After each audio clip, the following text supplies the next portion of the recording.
मी पोलिसांना विचारलं हा दगडांनी भरलेला ट्रक इथं करतो काय 20 जुलैला सकाळी, तेव्हा पोलिसांनी मला सांगितलं हा MCDचा ट्रक आहे। दगडांनी भरलेला ट्रक हा जंतर मंतरवर काय करत होता?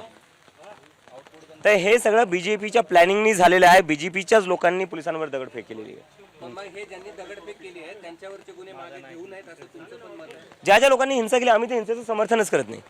हे आम्ही आधीच बोलले, हिंसेचं आम्ही कुठल्याच प्रकारे समर्थन करत नाही। आमचं जे आंदोलन होतं ते अहिंसक होतं। डॉक्टर बाबासाहेब आंबेडकर आणि महात्मा गांधींच्या रस्त्यावर चालणारं आंदोलन होतं। मग विद्यार्थ्यांचा सहभाग असला तरी सुद्धा ज्यांनी हिंसा केली त्यांच्यावर नाही, त्यांच्यावर तुम्ही कारवाई करू शकता ज्यांनी दगडफेक केली, पण त्यांचा आधार घेऊन किंवा त्यांचं नाव घेऊन जे तुम्ही देशभरात विद्यार्थ्यांना तंग करताय त्याचं काय? मुंबईच्या मुलांनी दिल्लीच्या स्टुडंट्सवर दगडफेक केली आहे, बिहारच्या मुलांनी दिल्लीच्या पोलिसांवर दगडफेक केलेली आहे, बंगालच्या मुलांनी दिल्लीच्या पोलिसांवर दगडफेक केलेली आहे।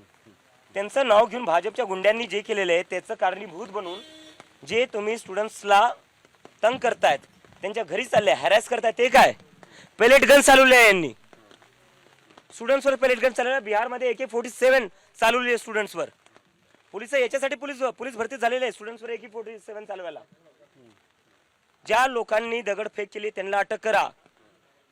BJPच्या गुंड्यांनी येऊन 15 दिवसाआधी निक्षू नावाची मुलगी आहे, तिच्या वडिलांचं डोकं फोडलेलं आहे, याच पोलिसांनी त्या गुंडांना अटक नाही केली। जेव्हा मी म्हणले यांना अटक का नाही करते, तर तेव्हा हेच पोलिस होते जे म्हणले आम्ही अशा लोकांना आम्ही असंही कसं कोणाला अटक करू।